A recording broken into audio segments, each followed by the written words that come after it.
this for any endeavor. And when you do this for Krishna, then it's spiritual activity. So land, capital, labor, and organization. I came to America, Prabhu said. That was land. It's big land, right? And then I was working, that's labor. And I made some money, that's capital. And I have a brain how to do it, Prabhu said. These 4 things. So, after he got all his temples and devotees and books, he needed a new vision. And then he reminded that he inherited from his spiritual master, Srila Bhaktisiddhanta, and from Srila Bhaktisiddhanta, he got it from Srila Bhaktivinoda Thakur, that he wanted to establish a civilized society, which is called Varnashram, which is like the framework for peaceful execution of spiritual life. We don't have that framework in today's society, with cow slaughterhouses and all this television and bars and restaurants, everything.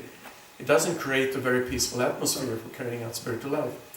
On the other hand, just to be a civilized human being is not enough to develop love of Krishna. But it's good as a starter.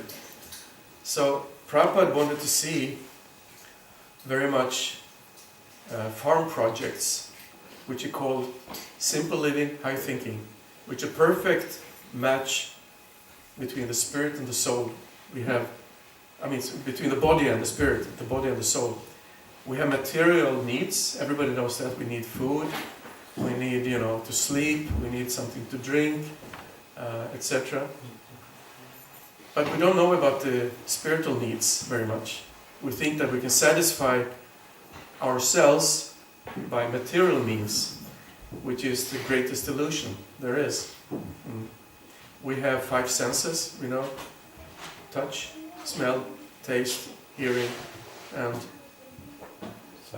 sight. Thank you. So we're using those not only to preserve our bodily existence. One can use, like the animals, they hear something and say, oops, there's some danger here. Or maybe there's a female, they can hear the difference between danger and female.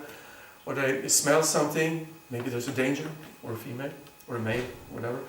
And then they eat to maintain the body, etc. We have developed this interaction by the senses into some kind of art.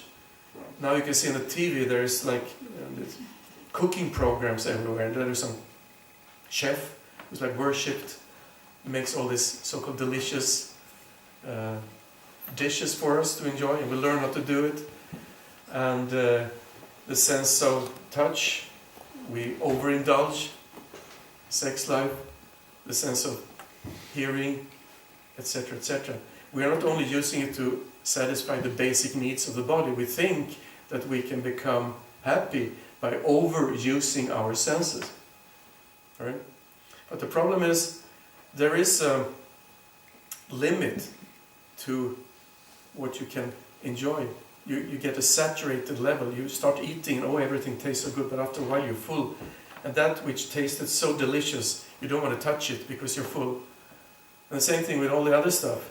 With the hearing, with the sense of touch, seeing, etc. You get saturated like this. Smelling, you can go someplace, let's say you go to the toilet and it smells terrible, but after a minute you don't feel it because it's numb. So you numb your hearing, you numb your seeing, you numb your tasting, everything's numb because there is no everlasting happiness to get. You can also become a little bit more subtle. Even in the Bible it says that God created man to his own image. We have this beautiful Tribhanga, Lalita, the threefold, two-legged form of Lord, which is the original form of Krishna. 1 head, 2 arms, 2 legs. He has multi-millions of other different kinds of forms. Even he takes a form, he assumes a form of a boar, of a horse, of a swan, of a turtle, so many different fish, even, right? Half man, half lion.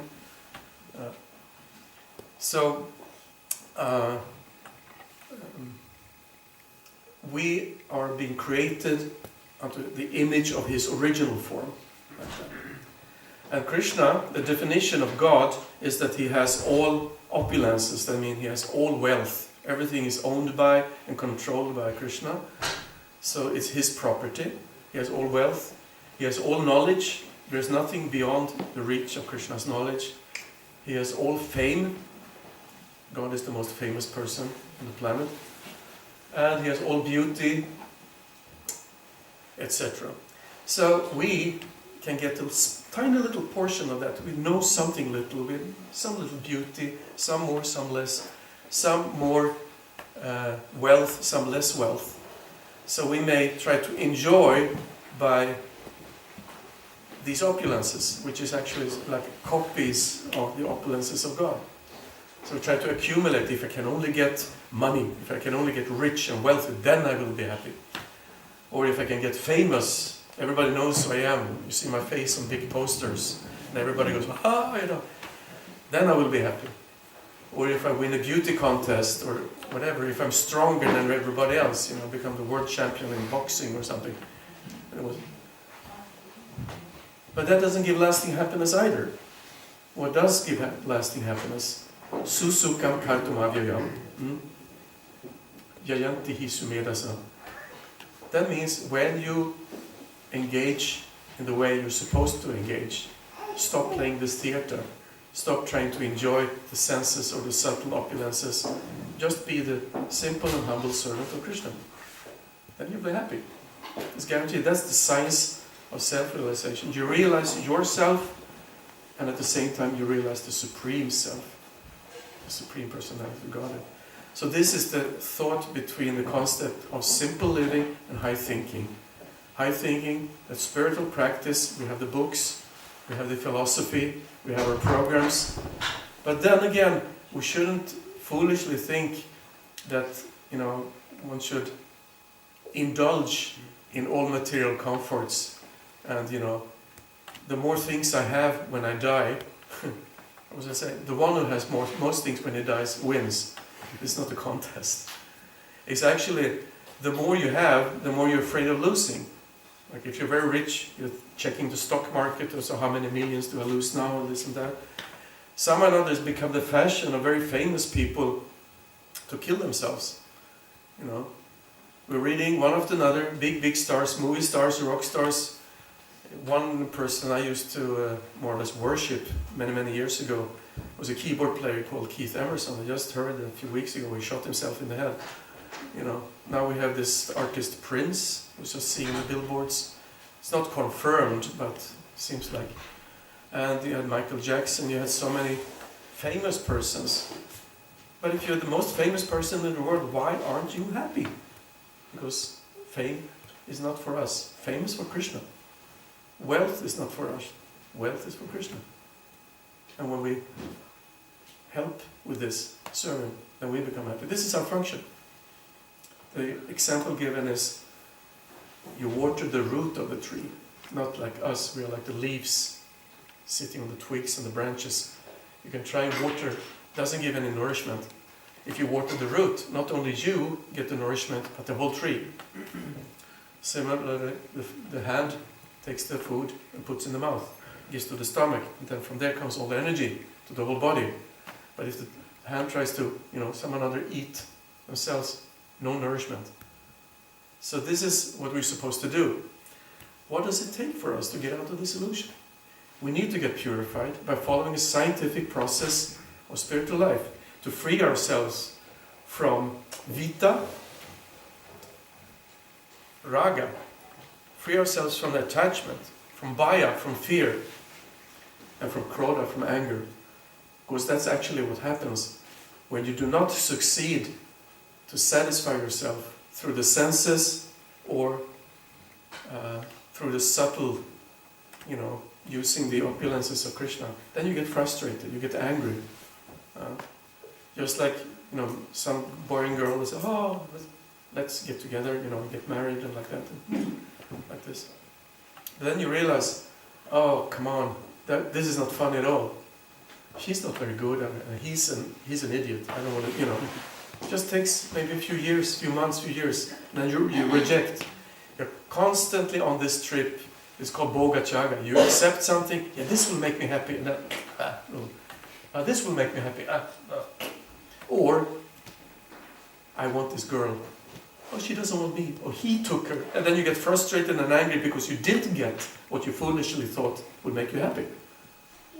So why foolishly think that anything in this material world will make you happy except Krishna?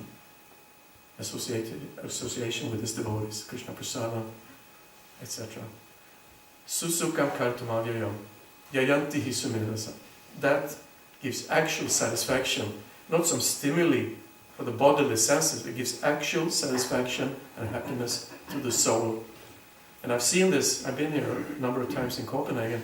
You look at the faces of some of the people coming here, you can see they're really enjoying, but not materially. What is the enjoying sitting here, listen to somebody like me for 45 minutes, and it's uncomfortable, pain and this and that. But the soul is happy. That's why. Right? Okay.